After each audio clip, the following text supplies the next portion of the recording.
Sa ngayon po ay Pisana. Ito na ang mga unang balita.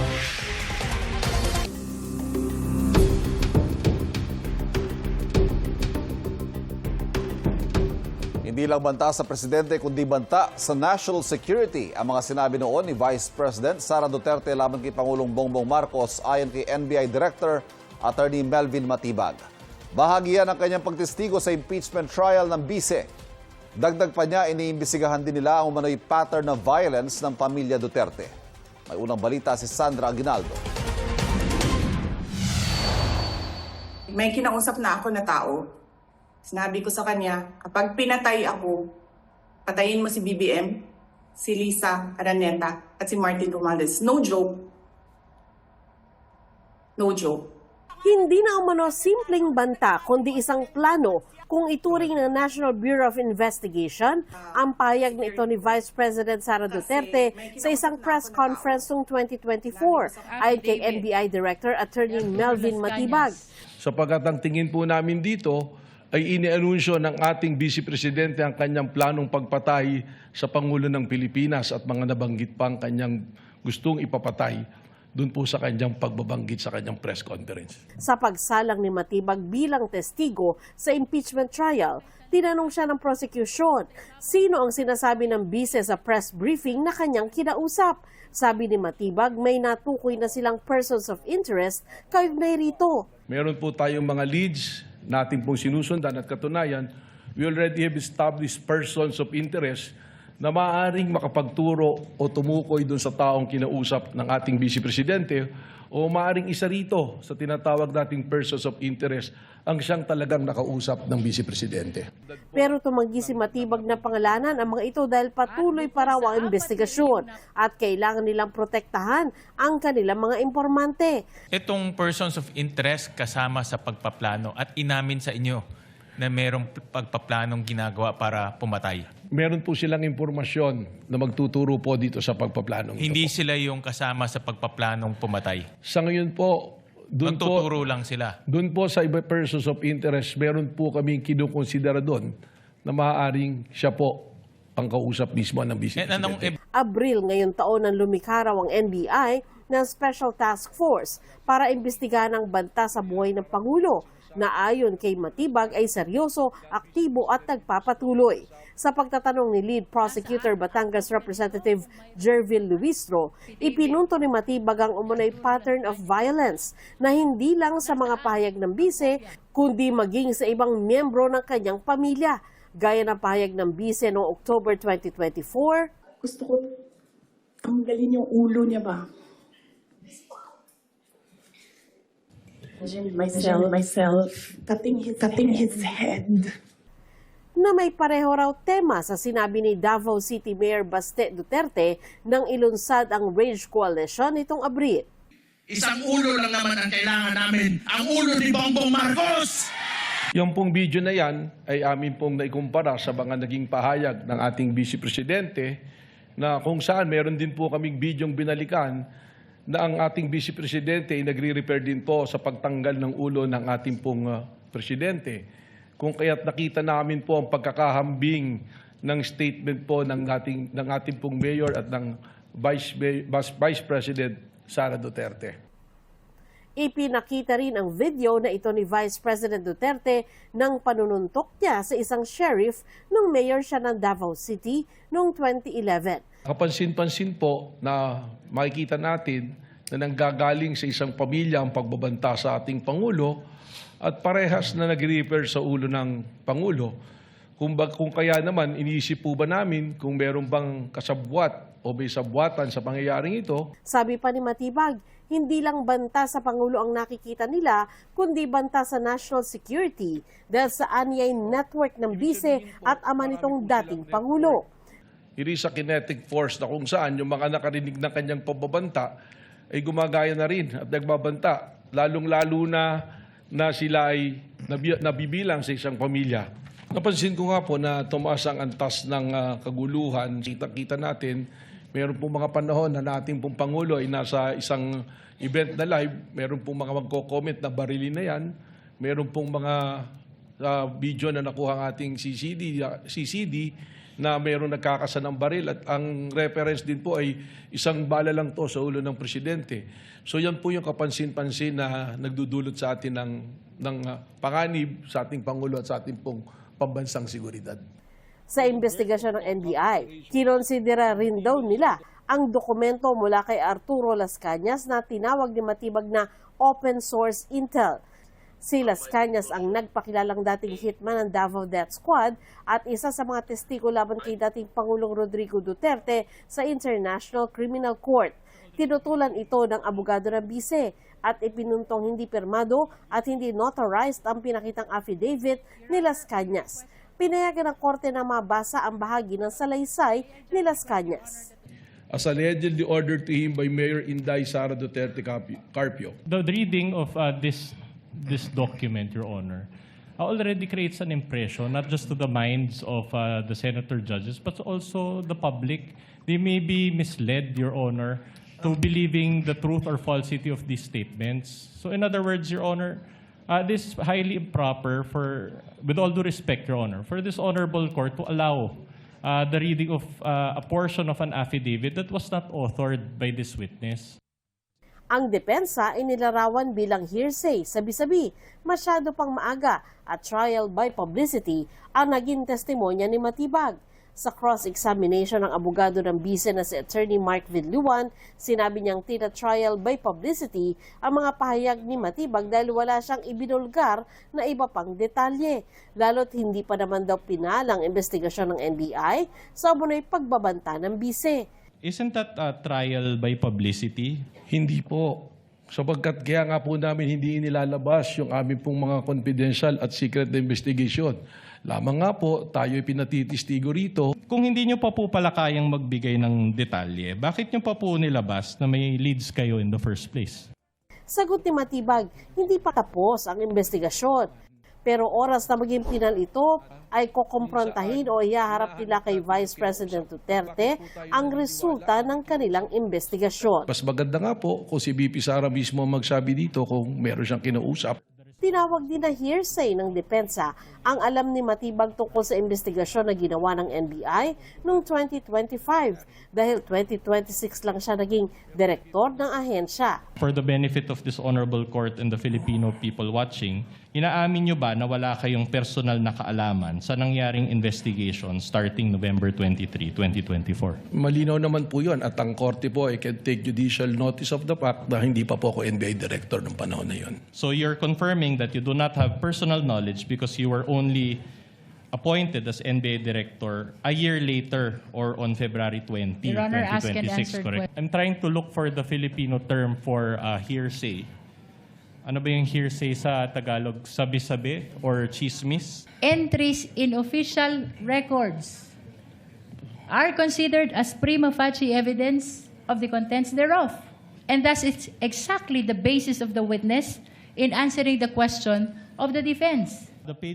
Sa tangkang pagkwestiyon ng depensa sa motibo ni Matibag, ipinakita nila na isang asawa ni Matibag sa mga nag-endorso ng articles of impeachment laban sa bise. Pati mga critical na opinion pieces ni Matibag kung saan tinawag niyang bratinela ang bise. Ayon kay Matibag, katawagan ito na galing sa ama ng bise na si dating Pangulong Duterte. Inilabas din ng depensa ang isang graphic na nagpapakita ng mas mataas na ratings ng bise kesa sa Pangulo. Punto ng depensa, may betrayal of public trust bang nangyari? You mentioned that you have an ongoing investigation. Do materials like this, insofar as how Filipino people view or trust VP Sara, have an effect in your investigation? Ang ibig sabihin po ba nito, ang isang pinakakilala at popular na tao pwede lang gumawa ng krimen at hindi natin papapanagutin? Kasunod ng cross-examination ng depensa kay Matibag ay humiling sila ng continuance o karagdagang oras para usisain si Matibag kaugnay sa anilay mga bagong detalyeng ipinakilala ng NBI Director, kabilang ang salaysay ni Las Cañas. Ito ang unang balita. Sandra Aguinaldo, GMA News. Kinwestiyon ng kapatid ni Vice President Sara Duterte na si Davao City 1st District Representative Paulo Duterte ang paghiling ng prosekusyon na isumpi ang tax at bank records ng bise. Sa kanyang social media post na nasa lengguaheng Bisaya at isinali ng GMA News sa Filipino, Sinabi ni Congressman Duterte na dapat sa simula pa lang kompleto na ang kaso ng House Prosecution Panel. Tila mabilis daw ang pag-impeach sa kanyang kapatid kahit anya'y kulang pa ng basihan. Samantalang ang mga mastermind at sangkot sa flood control scandal, hinahanapan pa lang ng ebidensya hanggang ngayon. Sagot ng House Prosecution Panel, ang impeachment trial ang tamang lugar para ilabas lahat ng ebidensya. Giiti House Prosecutor Representative Chel Jokno, hindi ito fishing expedition at walang shortcut sa proseso. Sa isa pang pahayag, sinabi ni Congressman Duterte na sa halip na ipilit ni Jokno na may basihan ng kanilang aligasyon, dapat daw niya ipaliwanag kung anong ebidensya ang magpapatunay na may impeachable offense ang bise. Pinuna rin ni Puwersa ng Pilipinong Pandagat Party List Representative Harold Duterte ang paghiling sa sumpina. Ayon kay Representative Duterte na pinsan ng bise, ipinapakita nito na kulang ang kaso ng prosekusyon at may mga grupong nakapagdesisyon na sa kaso ng bise kahit hindi pa nakikita ang lahat ng ebidensya. Kinundina ni Pangulong Bongbong Marcos ang insidente sa Ayungin Shoal sa West Philippine Sea kung saan 2 sundalo na Pilipino ang sugatan matapos paghampasin ng mga tauhan ng China Coast Guard. Hamon naman ng Armed Forces of the Philippines sa China ilabas ang buong video ng konfrontasyon. Naglabas kasi ang China ng sarili nilang kuha ng insidente at iginigit na Pilipinas ang unang ng udyok. May unang balita si Katrina Son. Sa mga video na inilabas ng Armed Forces of the Philippines, kita ang rigid hull inflatable boat ng China Coast Guard malapit sa BRP Sierra Madre na nakasadsad sa Ayungin Shoal. Ayon sa AFP, layo ng mga sundalo ng Philippine Navy na sakay ng rubber boat na itaboy ang mga taga-CCG. Nauwi ito sa komprontasyon. Sa isa pang video, kita ang panduduro ng mga taga-China Coast Guard.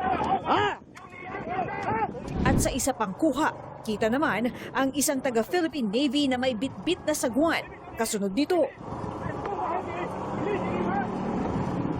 inilabas ng AFP ang mga video kasunod ng alegasyon ng Chinese Embassy na ang mga Pilipino ang unang namalo gamit ang kanilang mga sagwan sa mga tauhan ng CCG. Pinabulaanan ng AFP ang alegasyon, sabay giit na hindi ang kanilang tauhan ang nagsimula ng gulo. Lumala raw ang tensyon ng isnabin ng CCG ang paulit-ulit na abiso sa kanila na umalis. At noong pinalo nila sa ulo ang isang sundalo gamit ang kahoy na baton. Ang nangyari, maikukumpara raw sa nangyari noong June 17, 2024 kung kailan nagkainitan ang CCG at AFP sa Rore Mission sa BRP Sierra Madre.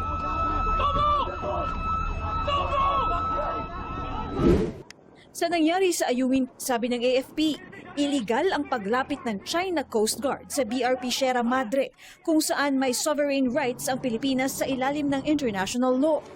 Ayon sa AFP, nakalapit ang China Coast Guard ng 20 hanggang 30 meters mula sa BRP Sierra Madre. We need to understand na ang BRP Sierra Madre is a commissioned naval vessel. At ito ay nakalagak sa 105 nautical miles na exclusive economic zone natin. No?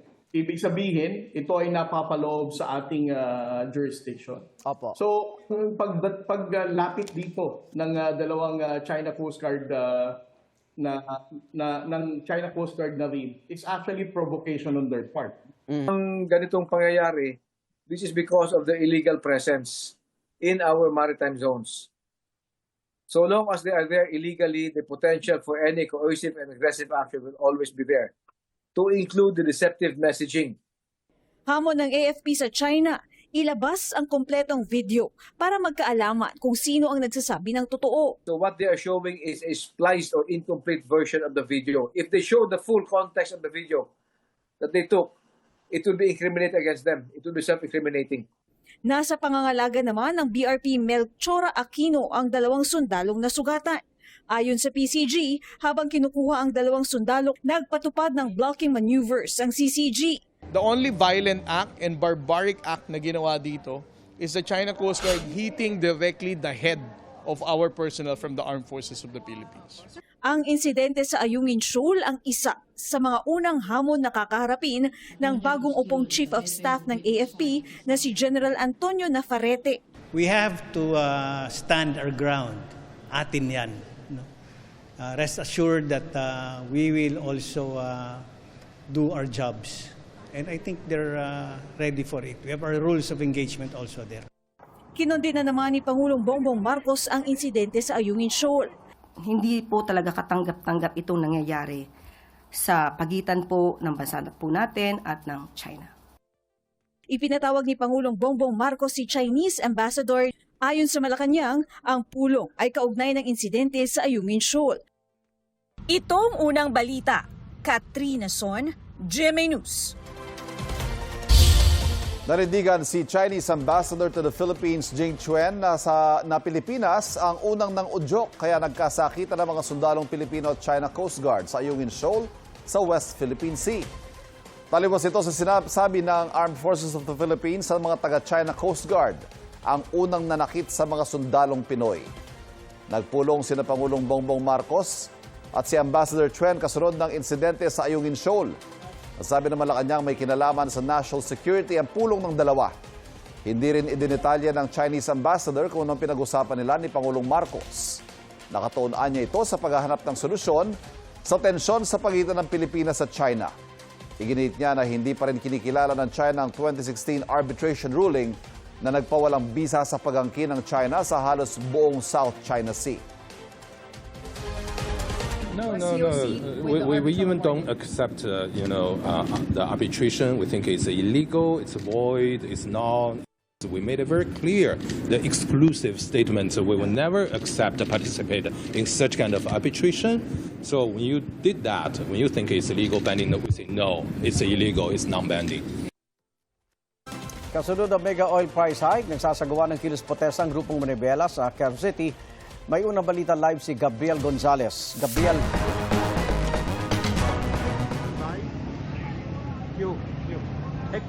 Iga, nagtitipon-tipon dito sa Philcoa sa Commonwealth Avenue ang ilang miyembro ng grupong Manibela para iparating ang kanilang pagkadismaya sa panibagong malakihang taas presyo sa produktong petrolyo.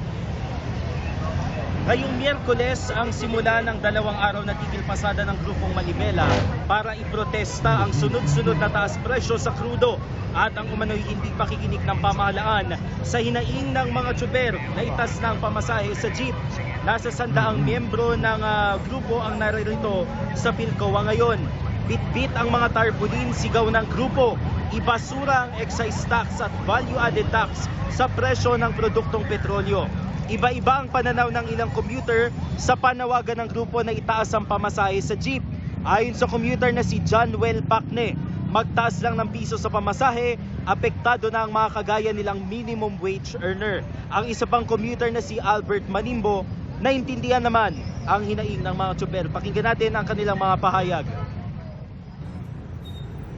Naintindihan ko naman po kasi dahil sa hirap ng buhay niya, dahil taas ng bilhin, gasolina, pagkain, paano lang din ang kinikita niyan eh. Basta parang hindi sapat sa pamilya nila dahil pamilyado rin yan. Para sa amin sa mga minimum wage lang, parang kami rin apektado rin po kasi kami, sahod namin, hanggang lang talaga. Ang budget namin, kalahati ng sahod namin, doon niya punta sa pamasahe.